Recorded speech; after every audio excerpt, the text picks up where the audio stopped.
Alors maintenant on va vous parler ces fringues. Alors d'abord les pantalons. Alors ça c'est un pantalon, c'est un treillis mi-saison. Donc je prends toujours des treillis parce que tout simplement ils sont bourrés de poches.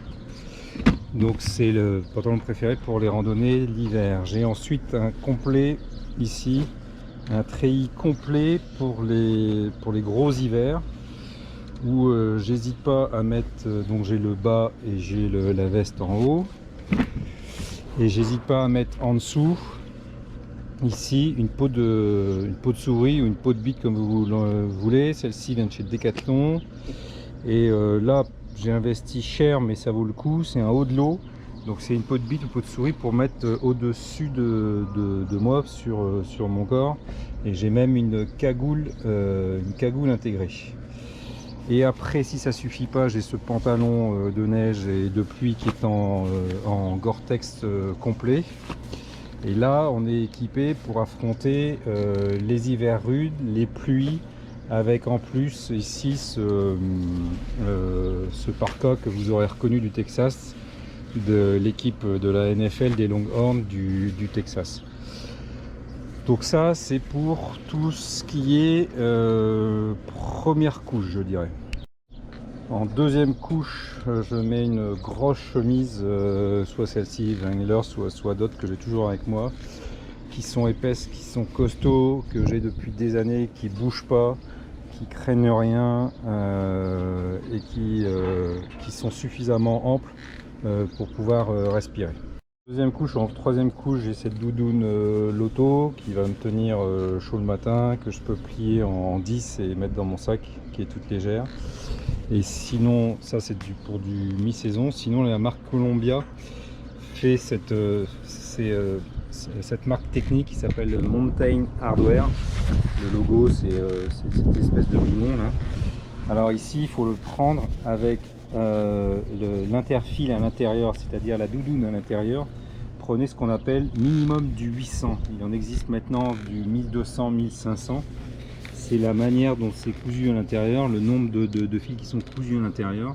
Donc prenez au minimum du 800 si vous voulez faire de la grosse randonnée jusqu'à moins 10, vous serez bien équipé. Il vous faudra, donc ça c'est la marque Columbia américaine, il vous faut aussi le bonnet, prévoir toutes les sortes de gants possibles. Ici ce sont des mitaines, là ici sont des sous-gants, et puis j'ai des gants en cuir au cas où aussi. Les chaussettes, je parle toujours de l'hiver. Donc j'ai des sous-chaussettes en fil d'Écosse, hyper fines, par-dessus lesquelles je mets ensuite mes grosses chaussettes de rando. Mylène est plutôt, elle, adepte des grosses chaussettes dédiées intégralement à la rando, avec des renforts pour éviter les cloques et ces choses-là. Donc chacun a sa méthode, mais en tout cas, les chaussettes sont comme les chaussures, très certainement l'élément essentiel de vos randonnées. J'ai aussi un gros cache-nez en laine qui me permet de partir quasiment camouflé, et en tout cas qui va me tenir bien chaud au cou et à la nuque. Si on est soit en short de sport traditionnel, soit moi je préfère le Bermuda avec toujours des poches de partout, des fermetures éclairs pour mettre les clés, pour planquer ici par exemple mes cartes pour la GoPro. Je fais toujours attention à avoir ça avec moi. Le chapeau ou la casquette indispensable. Privilégier les casquettes à trous et les chapeaux ici avec des trous aussi. C'est primordial pour pouvoir faire respirer votre peau. Le bandana pour essuyer sa sueur. S'il fait vraiment très chaud, n'oubliez pas la chèche. En termes de chaussettes, soit c'est des petites chaussettes, soit ce sera de la chaussette de sport et uniquement. Et j'ai toujours avec moi une serviette éponge pour pouvoir éponger l'eau. Et en t-shirt, je vais être sur du t-shirt en coton traditionnel qui ne va pas venir me brûler les tétons. Donc des t-shirts dont je suis sûr que je les ai déjà essayés dans diverses randonnées.